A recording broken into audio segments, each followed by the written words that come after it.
Formal trade talks with the United States are at risk of derailing before they have even begun, as Radio-Canada has learned that the United States is demanding a so-called entry fee for Canada to even sit at the negotiating table. But Prime Minister Mark Carney says he's not prepared to make any more concessions. We have multiple levels of contact. We've worked through a series of issues. We understand what some of what the Americans would call trade irritants or trade issues. Canada, when we're talking about the big things on the table, the red lines that Dominic LeBlanc is drawing around supply management, this question about the Online Streaming Act, the protection of Canadian content. There's a moment in every negotiation when one side quietly tries to flip the entire table before the game has even begun. And this week, that moment arrived in Ottawa, not with a press conference, not with a formal announcement, but with a leaked phrase that landed like a stone in still water. The phrase was simple. Entry fee.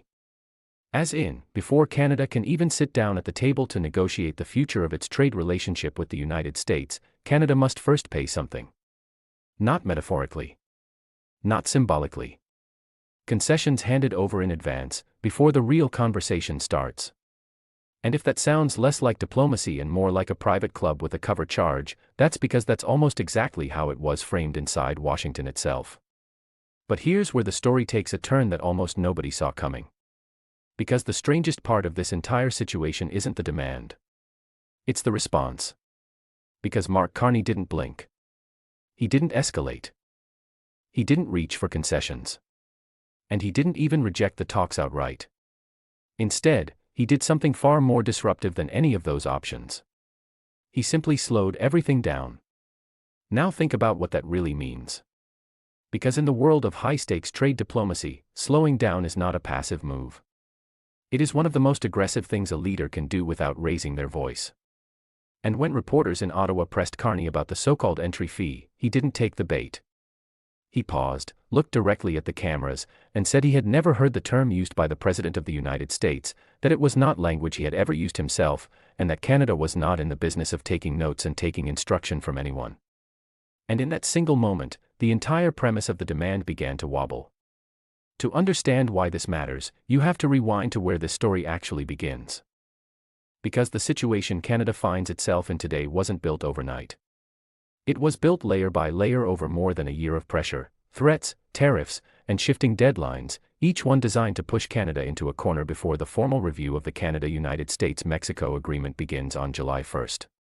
That review, sometimes called CUSMA in Canada and USMCA in the United States, is mandatory. It was baked into the original deal. And both sides have known for years that the clock would eventually start ticking on a major renegotiation.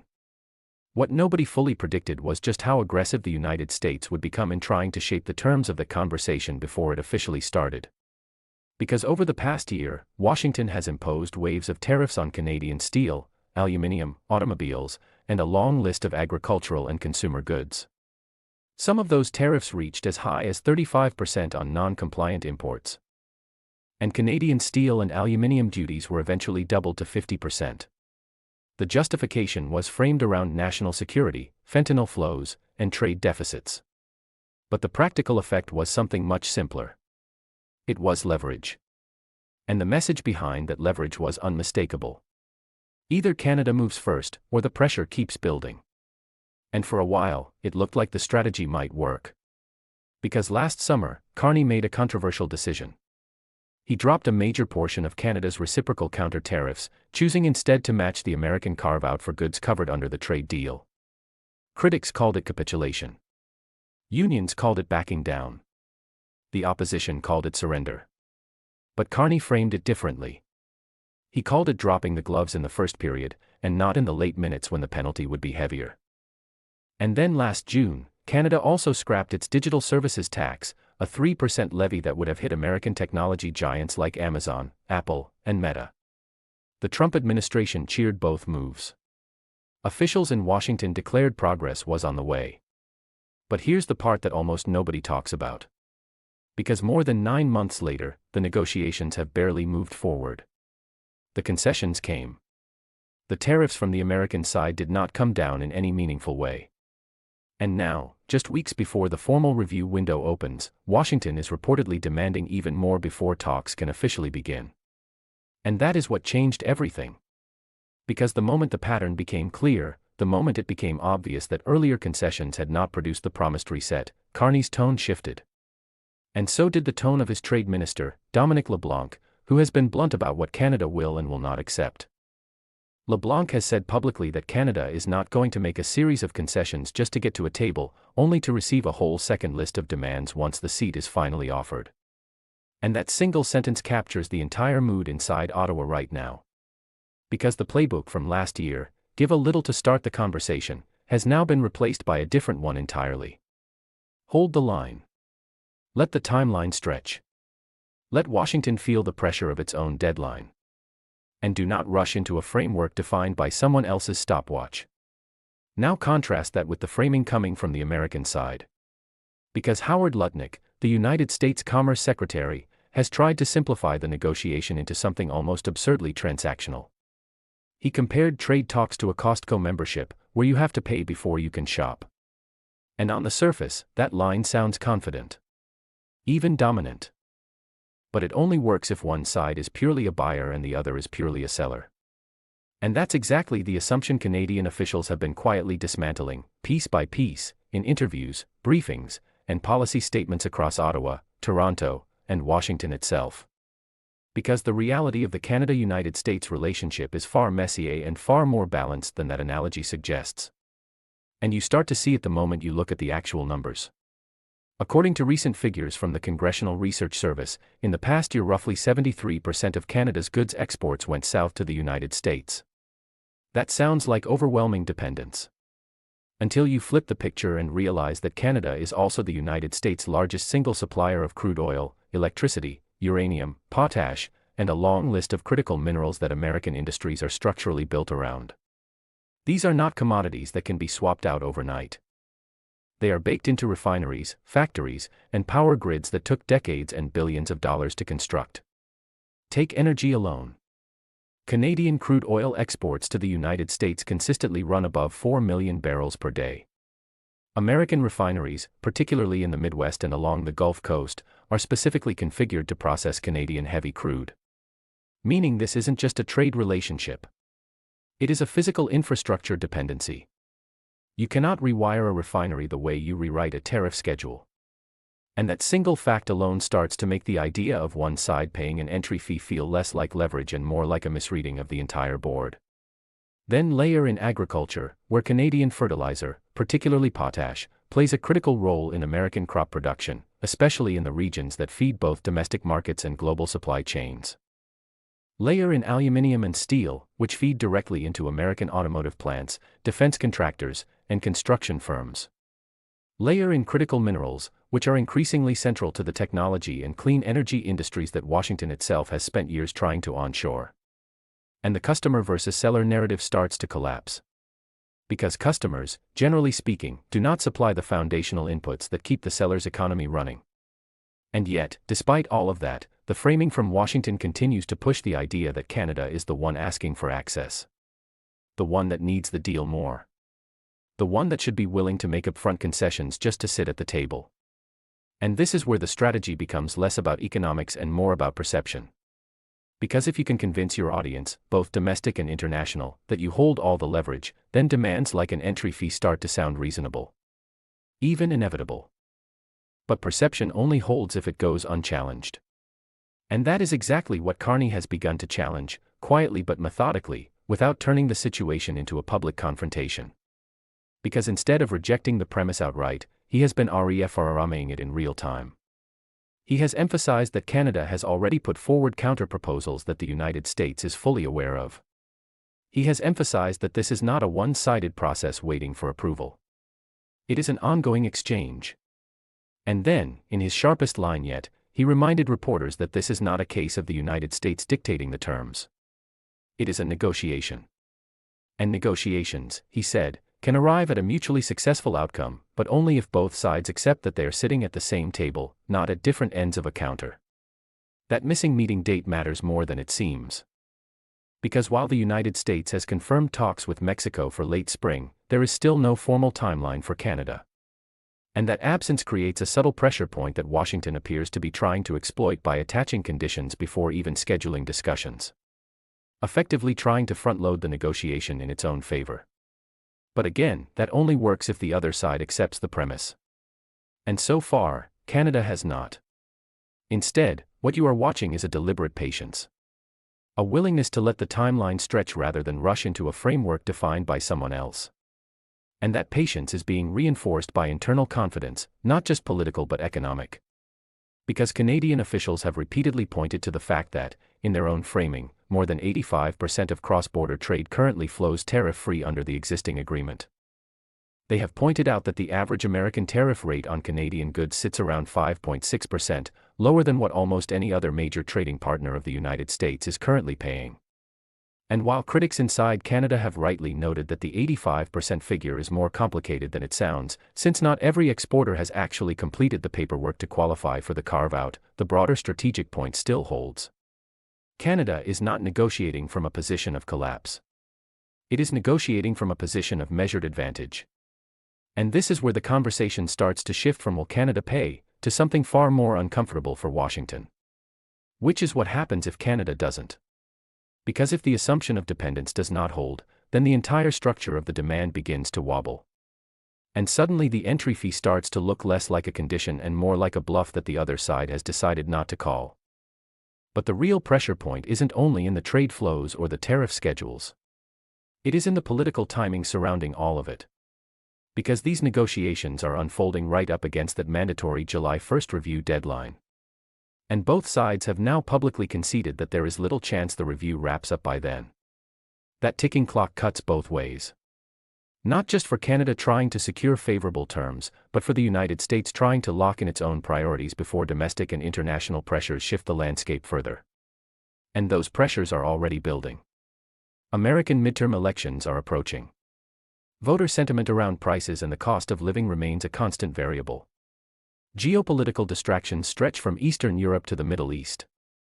And the broader reality is that global trade is becoming increasingly multipolar, meaning neither side can afford to treat these negotiations as a simple one-directional transaction anymore, no matter how confident the rhetoric might sound in any given week. And that shift becomes impossible to ignore once you look at how the second front of this standoff has been playing out. Not in formal negotiation rooms, but in something far more visible and politically charged.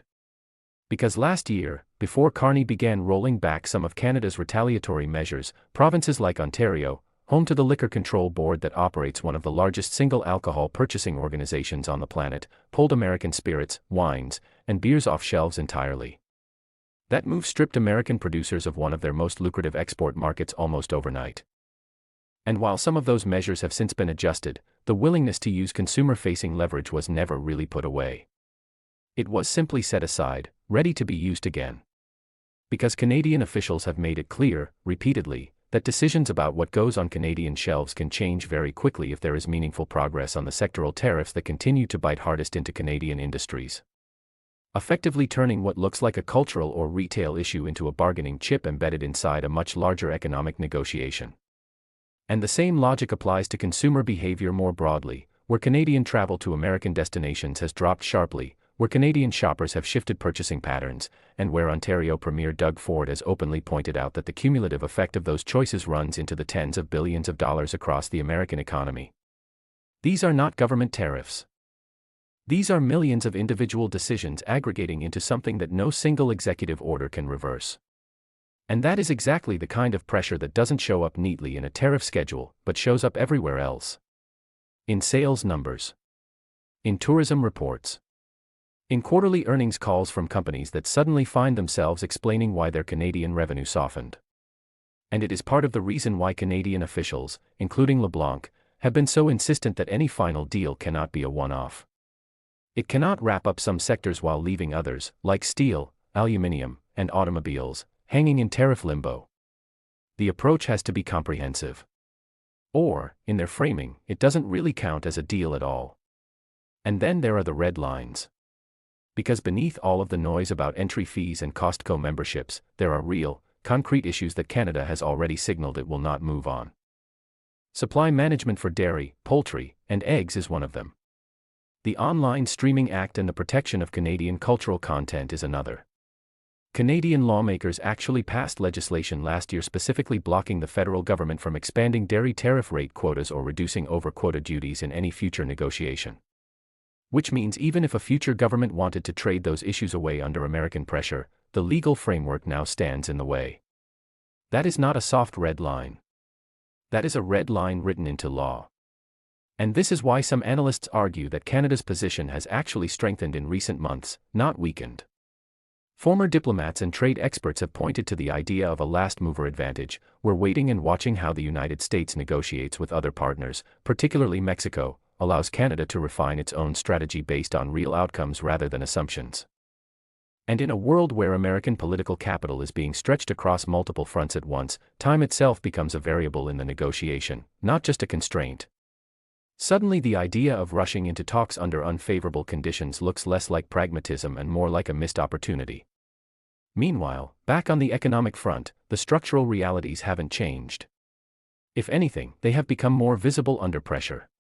Because the same list of Canadian exports that complicates the entry fee narrative, energy, metals, agricultural inputs, and critical minerals, continues to underpin key sectors of the American economy, reinforcing the idea that this relationship is not a one-way dependency, but a tightly interwoven system where disruption on one side inevitably feeds back into the other.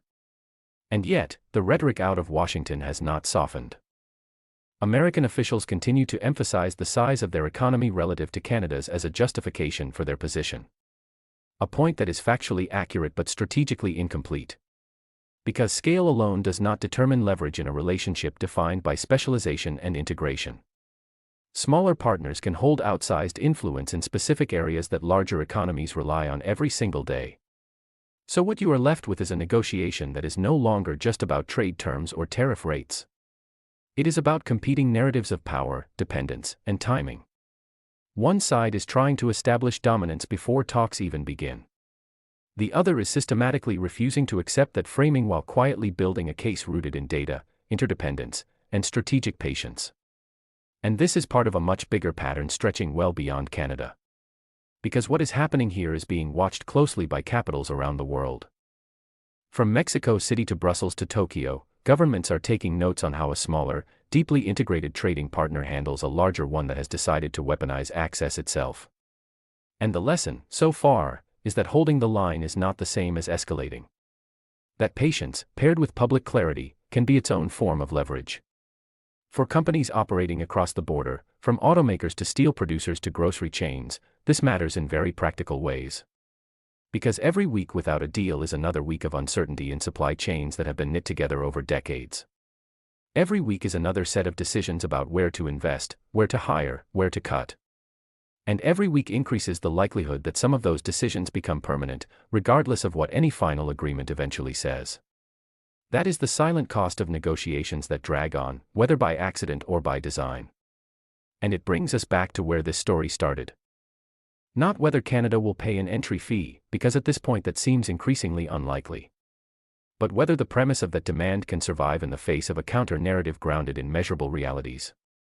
From the 4 million barrels of daily oil exports, to the 85% of trade already operating under exemptions, to the tens of billions of dollars in economic impact tied to Canadian consumer behavior.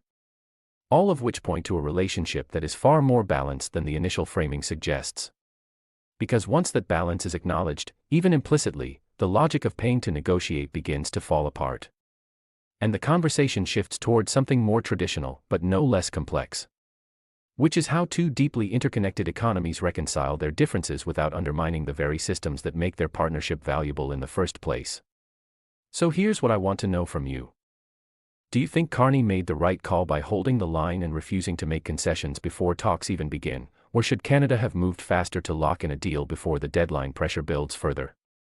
And more importantly, if entry fees and preconditions become a real pattern in how the United States negotiates with its closest partners, does that protect American industries over time, or does it slowly push the rest of the world to build trade relationships that route around Washington altogether?